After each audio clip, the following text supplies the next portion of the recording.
Hi, this is Jim Penson.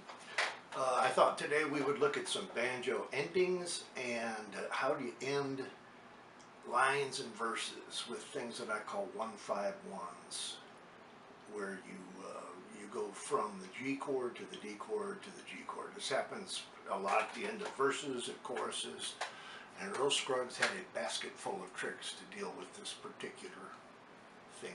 So endings and turns, let's call them turns.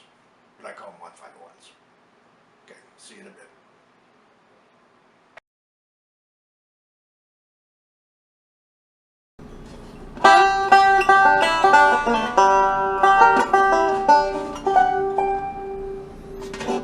We all recognize banjo endings. They tend to come in fairly standard forms that get repeated a lot. When I started playing back in the day, Earl Scruggs was king. The banjo was king of bluegrass, and all these elaborate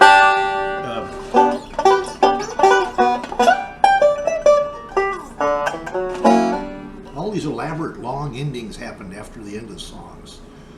Typically today, that's not the case. A good quick ending is an ending. So the banjo kind of does this in terms of popularity within the bluegrass sound, and right now we're kind of, I don't know, somewhere down here. But everybody needs to know some endings, and usually when you get tablature for a song, it doesn't come with an ending. It doesn't even really tell you how to turn it. And by turn, I mean to go from the end of one thing into the start of another, be it a verse or a chorus.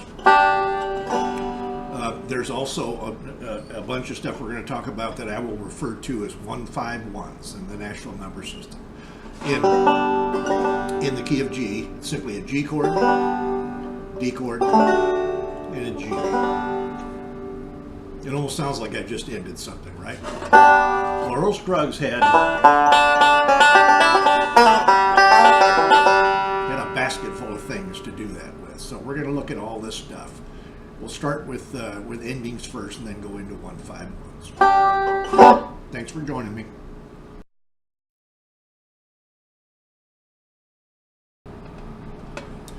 One of the trickiest things to do on the banjo, in bluegrass banjo, is to end a song. Songs obviously have a count. They have a meter. We can talk about measures. We can talk about pulses. For this purpose, let's look at the song "Your Love's Like a Flower." Here's the chorus. Oh, they tell me your love is like a flower.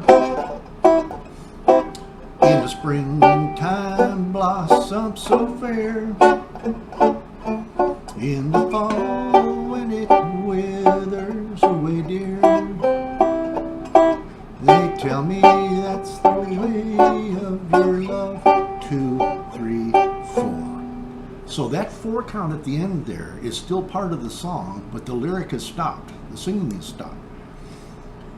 Earl Scruggs came up with a method to fill in that area, and by many accounts, it's what really got him noticed at first.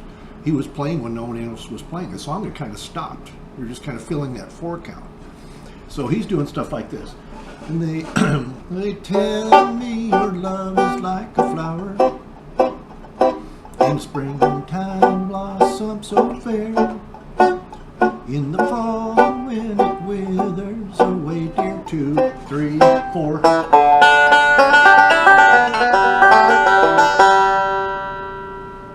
That really got him noticed.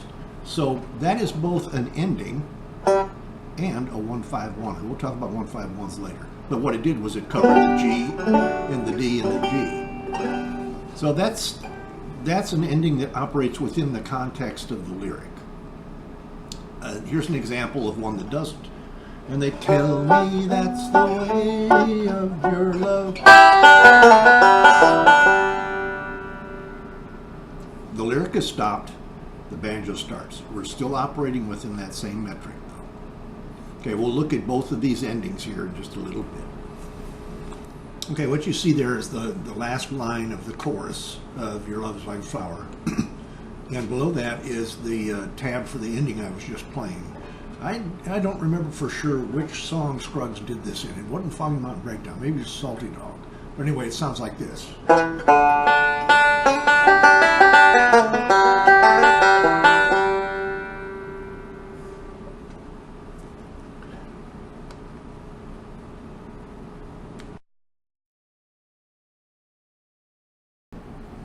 Here's the right hand.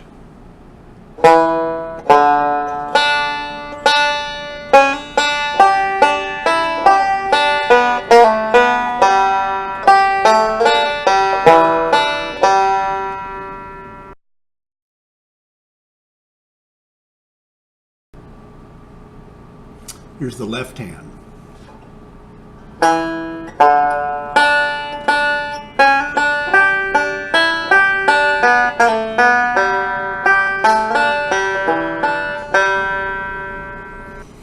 The tricky part to these endings, and this one is especially tricky, is what note does it drop on? And you can sit there and count as I did in the example. Really the only way to go about it is just start playing with other people. As soon as you can, start playing with other people and just experiment. Drop it in. It's like riding a bike. You just have to fall down a bunch and eventually you understand where that note goes, where those notes go.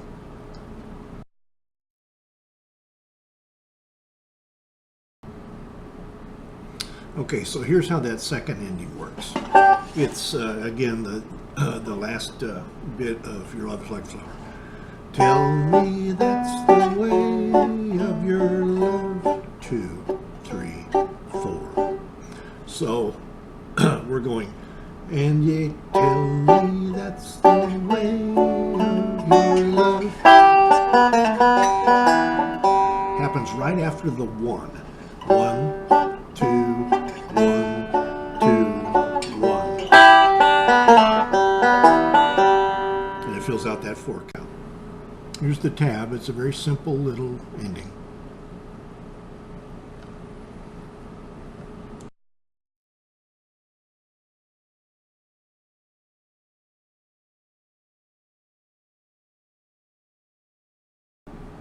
Here's the right hand of that simple little tag.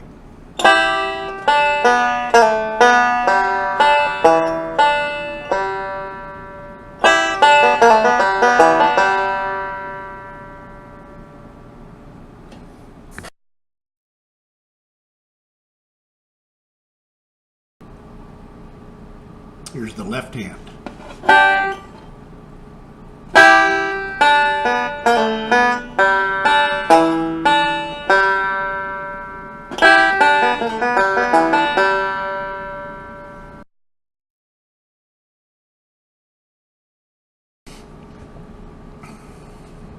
Before we talk about 1-5-1s or turns, let's talk a little bit about what tonic, subdominant, and dominant mean in almost all of popular music. Most pop music is 3-chord music, and most of it centers around these 3 chords that are so common they have their own formal names. Next to them you will see the Roman/Nashville number 1, 4, and 5. When I say 1-5-1, I'm really saying tonic, dominant, tonic, which in the key of G would be G, D, G. I've listed a couple other keys out there for illustration. Okay, so 1-5-1s. Waters murmured to G, D, G.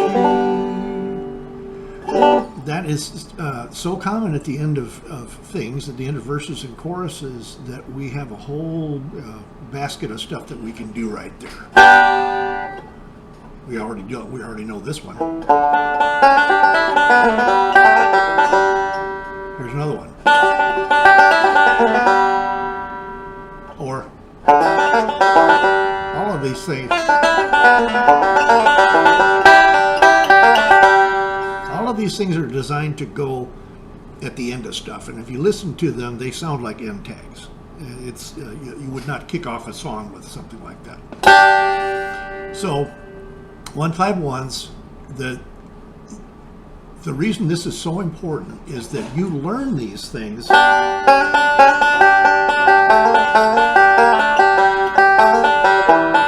think that comes from the Scruggs book, Foggy Mountain Breakdown. You learn these things in the context of a song, like Foggy Mountain Breakdown. But what's important when you start jamming with other people or coming up with your own arrangement of things is to take these out of context and recognize them as tags and what type of tag they are. This is very much an end tag.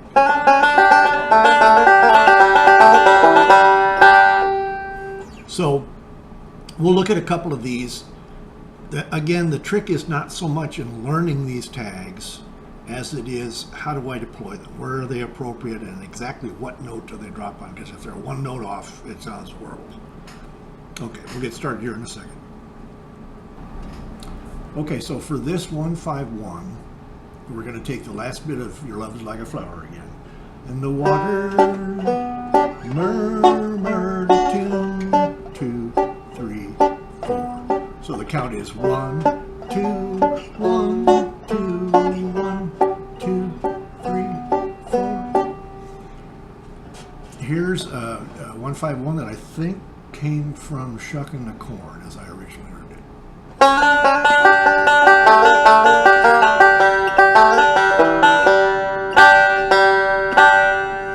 Now you notice I added some notes to the end there. That's because the song stops. Waters murmured a tune, 2, 3, 4. So we got to fill that 4 count there.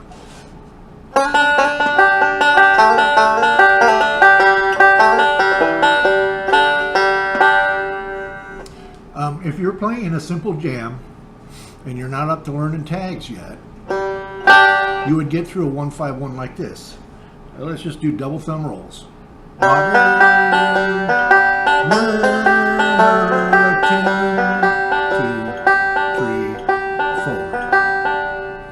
And then you could step it up to Scruggs slide.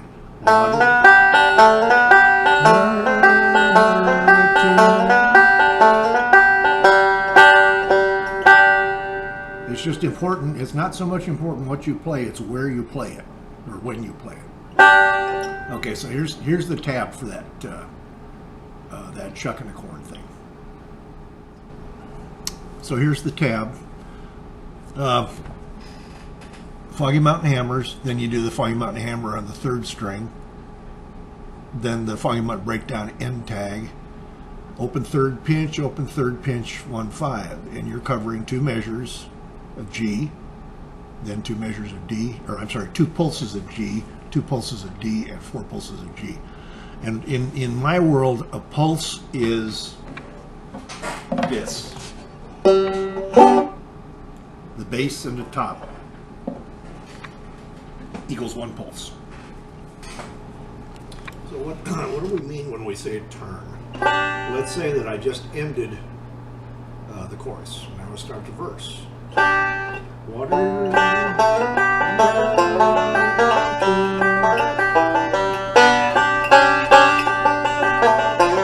See how I started over again?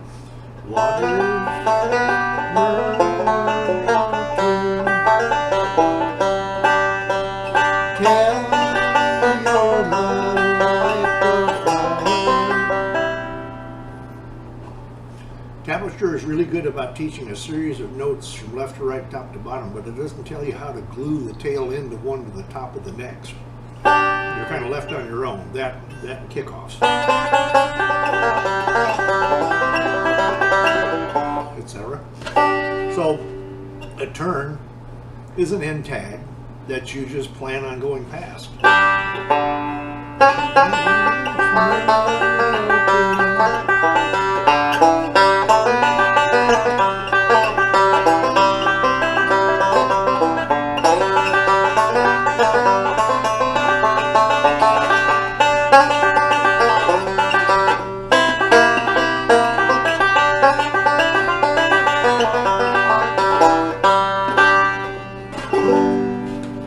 That's it for today.